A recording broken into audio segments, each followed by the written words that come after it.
মহিলা চারটা দায়িত্ব পালন করবে, তাহলে সন্তানাদি মানুষ হবে। এক, শিক্ষা, উনি জানুক আর না জানুক চেষ্টা করবেন। দুই, শিষ্টাচার। শিষ্টাচার কি জিনিস? এই নখ বড় কেন? নখ বড় কেন?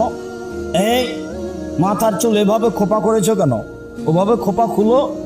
এই হাতে এভাবে মেহেদি দিয়েছো কেন? এভাবে কোথায় যাচ্ছ? এই কোথায় গেছিলে? শিষ্টাচার কাকে বলে? ওই বাড়িতে বিবাহ লেগেছে, তোমরা ওখানে যাওয়া হবে না, ওখানে মানুষজন আছে, যাওয়া হবে না। শিষ্টাচার। শিষ্টাচার বলতে অন্তত ও যেটুকু বুঝে সেটুকু চেষ্টা করবে। সালাম দিয়ে বাড়িতে ঢুকতে হবে, সালাম দিয়ে বাড়ি থেকে বের হতে হবে, কাপড় মাথায় দিয়ে বাড়ি দিয়ে বের হতে হবে। মেয়ে মানুষ মানে পায়জামা পরবে, জাঙ্গিয়ে, হাফ প্যান্ট নয়।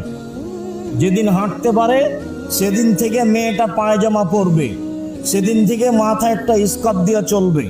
ছোট থেকেই তাকে ধর্মীয় লেবাসে গড়ে তুলতে হবে, নম্র ভদ্র করার প্রাণপণে চেষ্টা করতে হবে।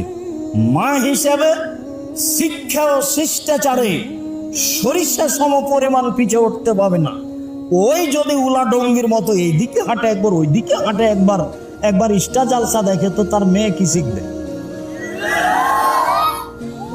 এগুলো দিয়ে একটা পরিবার গড়া যাবে না।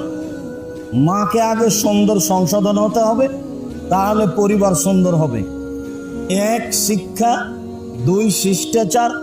তিন, চিরুনি মানে সাজগোজ করে রাখা। বাচ্চাকে পরিপাটি করে রাখতে হবে, এলোমেলো রাখা যাবে না।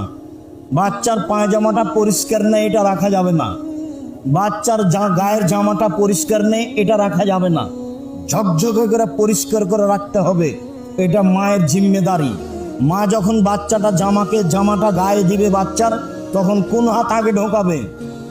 ডান হাত আগে ঢোকাবে, বিসমিল্লাহ বলে। জুতা পরানোর সময় মা কোনটা জুতা পরাবে? ডানটা। মা যখন খুলে নিবে তখন কোনটা খুলবে?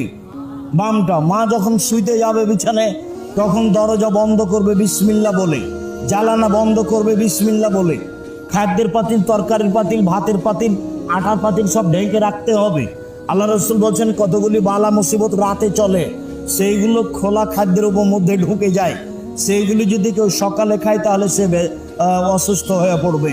এটা আল্লাহ রাসূল বলছেন, বুখারী মুসলিমের হাদিস।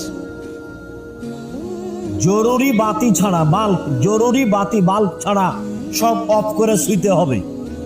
টয়লেটে বাল্ব জ্বলছে, ওটা অফ করতে হবে। আগ্নেয় অপ্রয়োজনীয় বাল্ব আছে, সেটা অফ করতে হবে। ঘরে বাল্ব চলছে অপ্রয়োজনীয়, সেটা বাল্ব অফ করতে হবে। যেটা জরুরি খুব রাতেও লাগবে, সেটা ব্যতীত সব অফ করে ঘুমাতে হবে। অফ করার সময় বিসমিল্লাহ বলতে হবে।